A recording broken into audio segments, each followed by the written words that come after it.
final game was not October 7th because since OU's impressive upset of rival Texas, this team hasn't resembled that team. Aggressive, smart, prepared, engaged, tough, confident. Now, with injury losses to key players, bedlam awaits, and with a resurgent Cowboy team home, hungry, and expecting to win.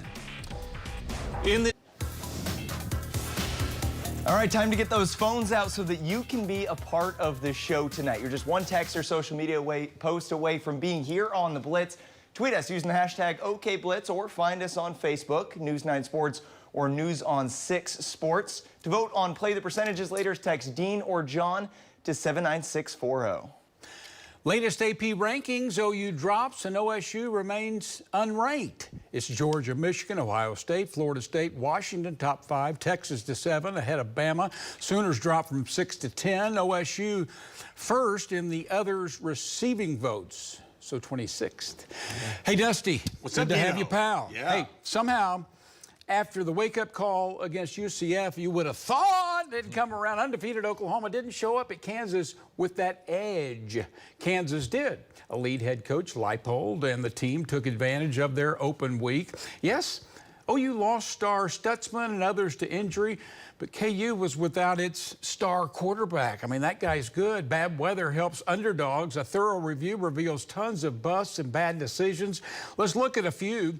OU led by 1 with 2.5 minutes left. The Ethan Downs interception deep in KU territory could have, should have ended the game. Despite a plethora of unforced errors and bad football, this negated a dropped interception a moment earlier. So with 2 timeouts left and great field position, OU needed 1 first down to win the game. But the Sooners played ultra conservatively. First down wins it, or at least run clock. 9 to 10 defenders within 3 yards of the line of scrimmage. OU ran it 3 straight plays, exhausted only 14 seconds off the clock. A penalty and a killer punt into the end zone followed. The offensive coordinator said he wanted KU to spend its final 2 timeouts, missing his best receiver and 2 runners, but you got to be more aggressive. Throw some deep balls, 2 throws over 10 yards vertically in the first 75 plays. At 1:10 remaining, OU's defense is confused, or they haven't gotten or don't understand what the head coach wants them to do. Brent said after the game, I should have called a timeout there. Play of the game, 4th and 7, 0 pass rush again. 4-star corner Gentry Williams injured, and in Norman, his backup struggles. You saw his bad eyes. Actually, he turned around. Biggest play, it was busted, no timeout, and the players were confused. And the final play, why is a 6'4" TD King Nick Anderson a decoy at the top of the screen? While OU's D-line never got pressure on the quarterback, OU's 5 highly recruited linemen and Gavin Sawchuk get beat again and again, allowing KU's less talented 3-man pressure to harass Gabriel. Still, Gabriel got that ball into a catchable position there, and Oklahoma could not make it happen. It falls on the 4th down. Should have called a timeout there and put our guys in, let them get settled down, and I did, and so I blew it. And really felt that it could have helped those guys in that situation. We're not performing to the level that we need to be performing at. You know, we need to definitely start fast and, you know, just stay together, keep our heads up, and, you know, just keep pushing forward. And here we go, report card. Offense D- ran it well, did not call plays to win, unforced the pick 6 and killer penalties. Defense D gave up 31 points. 2 late interceptions were great, but no pass rush, bad tackling, and didn't get the game-deciding stop. On special teams, D- multiple times. Players forgot to even be on the field. No field goal confidence impacting the play calling. Fumbled kickoff from a defensive end who can't be put in that situation. Punting, find scholarship kickers. Overall F.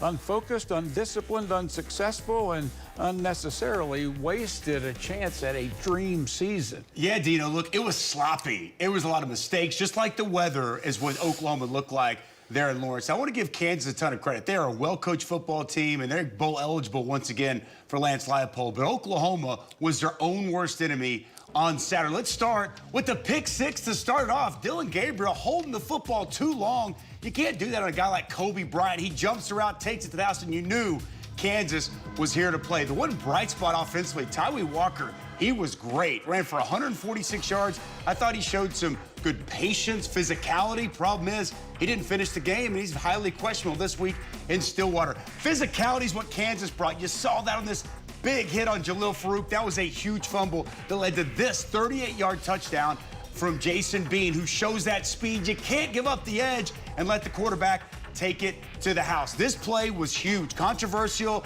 How many times do you see a quarterback slide feet first at the goal line? It's a targeting call. 30 yards and penalties on that drive. They get a touchdown and new set of downs next. But the defense was back, man. They got not one, but 2 late interceptions. Dean touched on it. But the way Ethan Downs read that screen, got that interception, it was huge.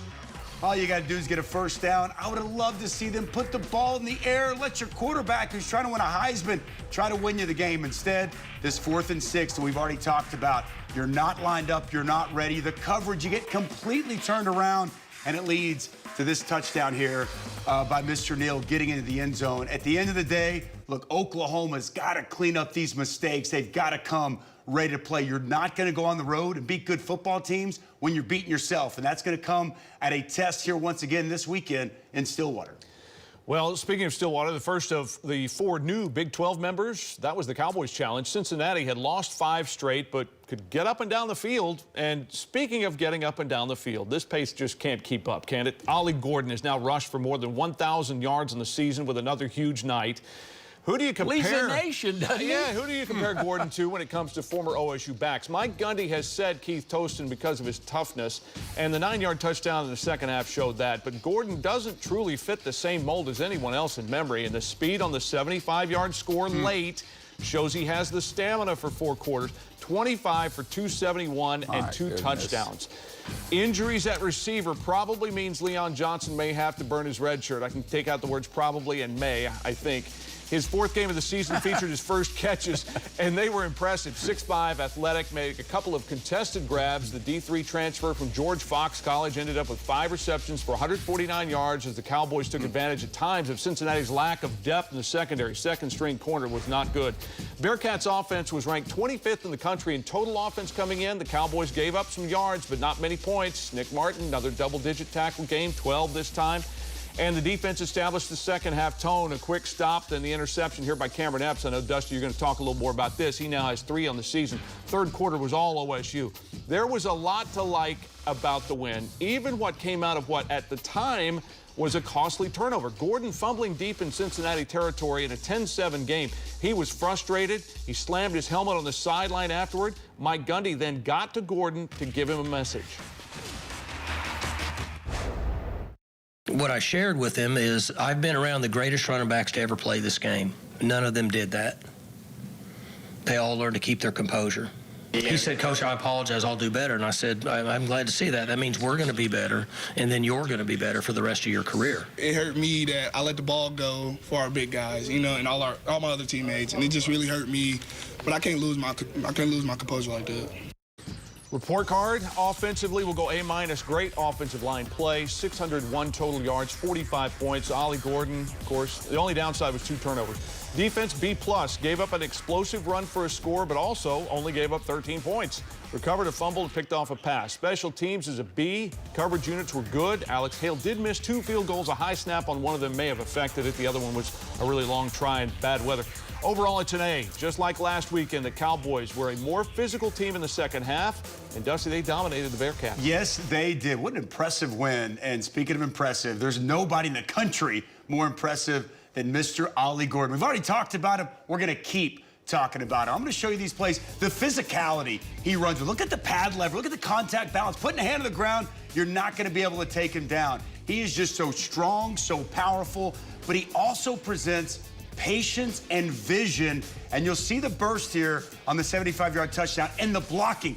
I think John could have run for about 40 yards on that one, but a guy like Ollie Gordon's going to take it to the house. By the way, he almost had a couple other really long runs for a touchdown, and Alan Bowman keeps playing well. This pass here to Brendan Presley was an absolute dime for a 15-yard touchdown, and Leon Johnson III, oh boy, 6'5", the ability to adjust to the football in the air. He had catches of 67, 23, 43. New weapon was found. What else was found?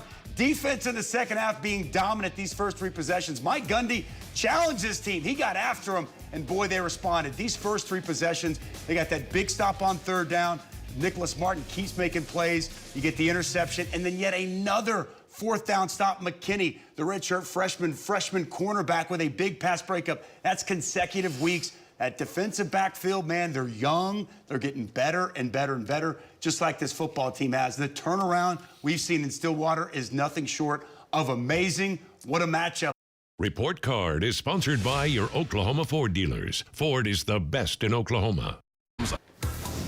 All right, time now for our viewer question. Look, it's Bedlam Week, the one Saturday of the year on which Dean and John are in the same press box. Those two have covered this game for about as long as I've been alive. So Merlin in Piedmont is asking, what will you two miss most about Bedlam when the game is gone next year?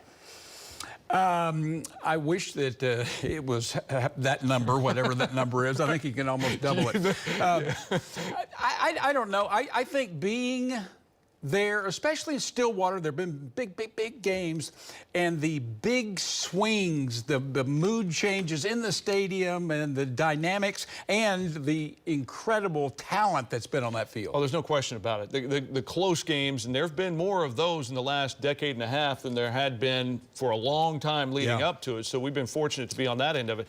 But yeah, when it gets close and there's 2 minutes left and it comes down to 1 possession, boy, it's palpable what you can feel there in the stadium. And how old are you, Chris? Never mind, don't answer. All right, we're going to talk Bedlam now. Dusty, by the way, you're going to be on the TV call this week. That's a great honor. Very cool. So he'll be on the television. I'll be in the booth, Dean, you'll be there. You know, this being the last one, a lot of fans are interested in this, but for the players, it's got to come down to just playing the game, doesn't it? Well, what I love about this is it's got Big 12 championship implication. I mean, the winner that wins this is going to have a great path to get to Arlington. I mean, college football playoffs still in for Oklahoma. You're talking about Heisman Trophy situation for Ollie Gordon. Like, there's a lot of the line, and it's the last Bedlam. So much at stake, but yeah, you got to go out and execute and stay focused. But man, what a way to go out for Bedlam with all that's on the line surrounding this game. It's going to be awesome. I can't believe we're here. I know. It wasn't a few weeks ago I heard people calling for Mike Gundy's head, I know. calling You're Oklahoma morons. State the next to last best team in the conference. In other words, 13th, and OU's undefeated, talking playoffs. And now all of a sudden OSU has the momentum and confidence, and OU the other direction. It's crazy. OU leads the Bedlam series by a large margin. Last year, the Sooners won by 15. Ollie Gordon has 978 rushing yards in the last 5 games. Dylan Gabriel has had a fantastic season. Last scheduled Bedlam matchup. We'll see what the future holds. Can't wait to watch. Let's take a look at what it's going to take. All right, let's look at the Oklahoma State side of things. Hey, man, if it ain't broke, don't fix it. Ollie all the time. Keep giving him the football. Good things are going to happen. And then I got Ground Gabriel. Look, Dylan Gabriel, as a runner, has been such a weapon. He's been such a key. He's got 8 rushing touchdowns on the season. The Oklahoma State defense, they did a good job bottling him up, design quarterback run, as well as when he scrambles and making sure he doesn't hurt them with his legs. And then lastly, I think this crowd can be a real factor. Passionate Pokes. I mean, this crowd there, of all the stadiums I've played in, it's about as daunting a place to play as anywhere in all of college football. There's going to be a lot of passion. There's going to be a lot of emotion. I got passionate Pokes in that crowd being a real key to this game as well. All right,